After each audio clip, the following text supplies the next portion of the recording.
Kenya Women Holding, one of the country's leading women rights and empowerment organizations, has formally changed its name to Eco Network Africa, ENA. You know, KWFT began as just a credit institution. We then moved on after transformation in 2010 to establish a regulated institution, which was the bank.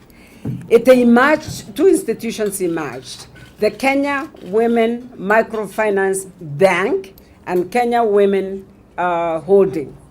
Kenya Women Holding began by owning 100% the subsidiary, which was the bank. But over time, as required by the regulator, we had to reduce that shareholding to 25%. And we're given 4 years. So in 4 years, we reduced that to 25%. This was by 2013. So 2013, Kenya Women Microfinance Bank became only a subsidiary company to Kenya Women Holding, and the mother company now ceased being the sole owner of the bank. The two institutions were on different mandates. The bank to carry on with providing financial services to women and their families, and Kenya Women Holding to take on a different approach completely to empower, position, and advocate for women, people with disabilities, and youth. So from 2013, that's what we have been doing. However, there's been big confusion between the bank and the Kenya Women Holding. When we talk about the activities at the Kenya Women Holding and the activities as the bank, nobody knows the difference.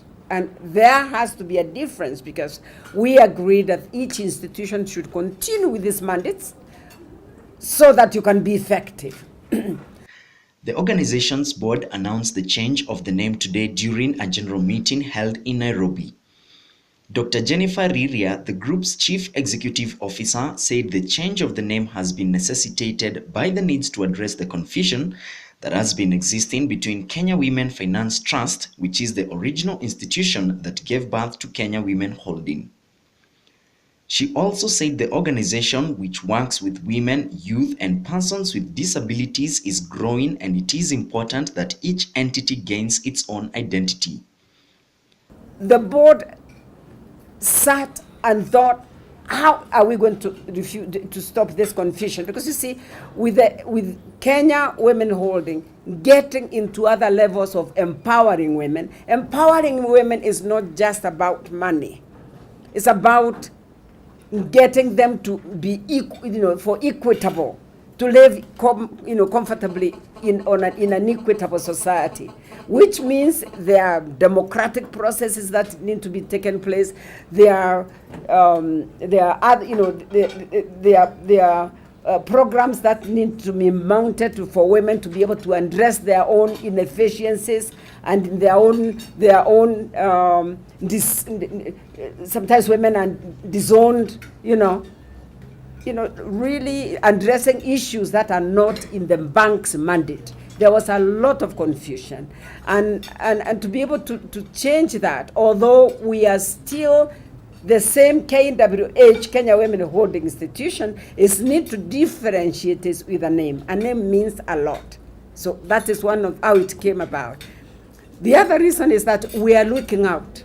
We are not thinking about today only. We are thinking about tomorrow. As I said, we are thinking about 30 years from now. Kenya women will not remain just in the boundaries of Kenya. We have already begun breaking camp. We are already working in Somalia.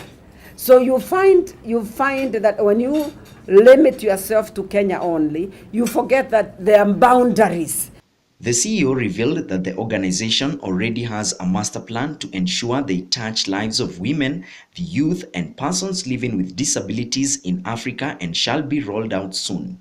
She said they have started testing waters and will announce the countries in Africa that they will first set foot on. The institution has set March the 8th, 2018, which is International Women's Day, as their preferred day to launch the company and also unleash their brand. Yes, the branding was approved by the board. How long did it take? We have been on it for the last 2 years. Because we began by looking at the strategy, reviewing the strategy, reviewing our mandate, and then coming. The branding is just the easiest, it's the end tail. It is the end tail, which took us 8 months. But it's in place, approved, and ready to run.